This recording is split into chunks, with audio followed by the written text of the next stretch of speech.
Hey beloveds, in this video I want to talk about why so many black women are hyper independent. I'm Yvette Aloe, author, life coach, and wellness educator. I help people heal and create the life that they want. I'm also a leadership coach and I do a whole bunch of other things, and one of them is creating YouTube videos. So I haven't created videos in a while, mostly because I haven't had the capacity to do that. And I've also filmed like 5 videos and then they all had no sound. So I had to work my way back into creating content again. So here I am, and the reason I'm having this conversation is because I had posted a question on my Instagram, and it was one of those ask me anything, and someone was asking, they're so hyper independent, they struggle to they always want to be in control, they tend to be very dominating. And basically a lot of black women were coming into that question and answering and saying that this is what they're struggling with. What advice can I give them? So I basically decided to create a longer video just to address that and to explain also why are so many black women so hyper independent, because I think and believe that the only way you can work through something is if you understand its root. And if you understand its root, then you know exactly what you need to change in a sustainable way, right? A lot of times you just deal with the symptoms, but if you don't understand the roots and if you don't understand yourself better, you aren't really able to work on the problem in a way that is sustainable. So the first reason why so many black women are hyper independent is that you grew up around a hyper independent woman, right? And this is just to also add context, right? A lot of black women grew up with hyper independent moms, right? So a lot of us are raised by single women, and a lot of those single women are very hyper independent. Not because they want to be hyper independent, but because they have no choice but to survive. So basically what happened is that your mom or your caretaker, who was most likely a single woman as well, or a hyper independent woman, right? Or you were raised around different types of hyper independent women, right? Even though maybe you just didn't have the language for it. And these women, had to be that way because they had to take you to school, they had to take care of you, they had to pay bills, they had to go to work.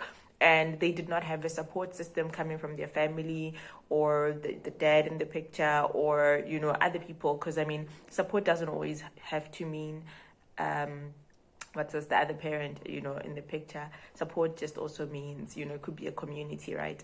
And over time, that's another thing that we've lost that as African people. But one of the reasons that black women struggle with hyper independent, because you were most likely raised by a very hyper independent woman.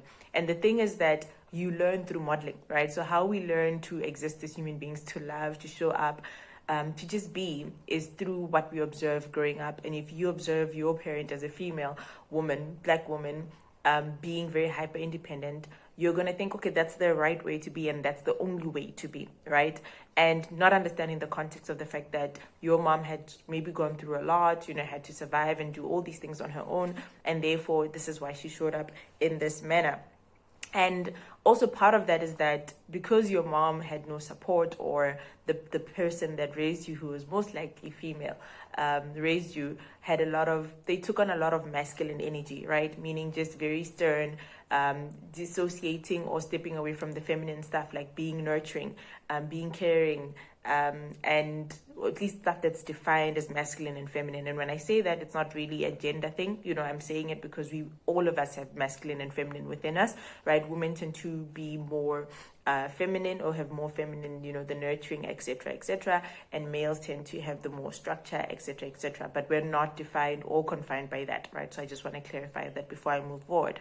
So so you grew up around the female, or the parent that raised you, who was most likely female, having a lot of masculine energy and not showing up in the feminine, not nurturing, not receiving support themselves, not asking for it and doing everything on their own. And that allowed them to get through that and to raise you most likely they didn't do it because they wanted to, they did it because they had to. And you then modeled that and learned that, and that's how you learn to show up, right? That you have to do everything on your own. Your mom could do it, therefore so can I, And I think part of healing is also realizing that your mom did it because, or the parent that raised you did it because they had to, not because they wanted to.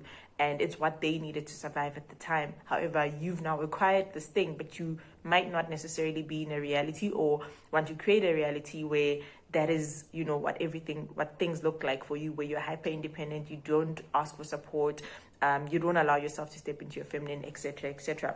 The second reason is that you had to take on a role of parent or caretaker from a young age. So this could be that you had to take care of everybody, including your parents, or your siblings or the people around you from a very young age. So therefore you became the caretaker and maybe abandoned yourself in the process, right? That can make you very hyper independent because you then get these limiting beliefs about, I have to do it on my own. I am on my own. If I don't do it, nobody else will. I'm the only person that can do it, right? Whatever story it is that you tell yourself that keeps you from allowing love and support in, and keeps you from, stepping outside of that logical and that role that you've given to yourself from a very young age. The third reason, because I don't want this video to be too long, is that you're not in touch with your feminine side. As I was explaining earlier on, right, is that we all have masculine and we all have feminine, right? And they serve us differently, right? Masculine energy tends to be a bit structured. It tends to be always logical. It's all about, leadership, competition, etc. If you noticed, a lot of men are more like that, just if you're not like that doesn't mean, you're less of anything or more of anything. It's just, what tends to be the case. And and a lot of women tend to be more nurturing, tend to be, more creative, more this and that, right? So understanding that your feminine energy, and I will, compel you to go and do more research on what feminine energy is, right? And healing your feminine, divine feminine energy, or allowing her to show up. And this is something that I also ask my clients that I work with, is that, I say to my clients, don't leave your feminine energy at the door. That means your whatever elements, because of course capitalism and things like that say that there is no place for feminine energy. So a lot of us women abandon that part of ourselves so that we can coexist in this capitalism world. And it's also feminine energy has been defined as something that is the weaker energy, right? It's not good. It doesn't really serve a purpose in a sense, so a lot of us, really tend to associate that with weakness, which is not the case, right? Feminine energy is just as needed as masculine energy, and they kind of work hand in hand. And if you look at just how the world works, everything has its polarity, right? Sadness, joy, strength, weakness, all those things exist, death, life, right? So feminine, masculine is also part of the polarity of life, and we need to accept that and also accept, the beauty of feminine energy and the beauty of masculine energy. So healing your divine feminine energy means understanding that it's okay to be nurturing, it's okay to be soft, it's okay to be gentle with yourself and others, it's okay to be creative, it's okay, all of that. And I think expressing the feminine energy looks different for everybody, but usually it leans towards being more creative. A lot of us are stuck in the masculine, we're rigid, we're structured, productive, etc., right? Which is part of why I think there's a lot of mental health issues, as well as that the nurturing aspect of life has been neglected, and we need that, and we need to allow that also into different spaces. So the first place to start is within your own life, to allow yourself to allow that to show up. So I'd say write this down. How can I start allowing my feminine energy to show up, and what are some of the things that keep me from allowing my feminine energy to show up? So I'd say do more research on that, and maybe I'll create another post on it. But for now, I don't want to make this too long. So step into your feminine energy. For me, what stepping into my feminine energy looked like: allowing help, love, and support, being kinder to myself. When I step into my masculine a lot, because I'm also an entrepreneur, and of course I need structure and an end, right? So I understand how that works and serves within myself, and never mind the outside world, just within myself, how masculine and feminine kind of complement each other and allow me to do all the things that I need to do. But whenever I'm stuck in the rigidity and all of that, I step into my feminine. I'm like, okay, I need to be creative.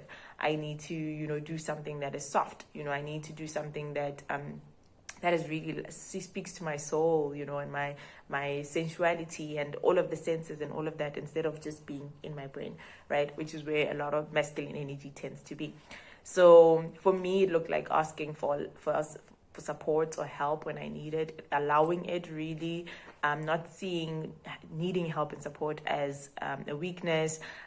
Also recognizing the masculine and allowing it to just show up in my life in the way that it wants to show up, meaning that to serve me, to protect, because I was really just used to protecting myself, and a whole bunch of other things, right? Part of that might mean that you need to heal the mother wound, if your relationship with your mom, and understand how you can heal that. Part of stepping back into your feminine is just seeing it not as a weakness and understanding the purpose of masculine and feminine energy and how that can show up, right? Because also, this is something that I also wanted to make sure I mention, is that when you don't grow up around a healthy masculine, it means that you do not understand how to show up as a healthy feminine sometimes, right? So you're not used to that protective energy because nobody was protecting you in that sense. So when that comes in, you're like, oh, this was me. And I'll share personal stories that I was like, oh, you're trying to control me because, that person would maybe look out for me in a certain way. And then I realized, no, this is actually not harmful. It's just someone trying to protect me. And of course, it's a very thin line between someone trying to control you and someone trying to protect you. And that's why I'm saying go and do more research on what that looks like, right? There's plenty of articles online, plenty of videos as well, right? But also understand that, because this is also another factor, that because you haven't had maybe a healthy masculine, right? Because a lot of men, especially South African men, are raised by women who are hyper independent. So some of them don't know how to show up in a protective, loving way, right? And there's also other things. If you're South African, you know what I'm talking about, the violence, the aggression that exists within, our community and all of that.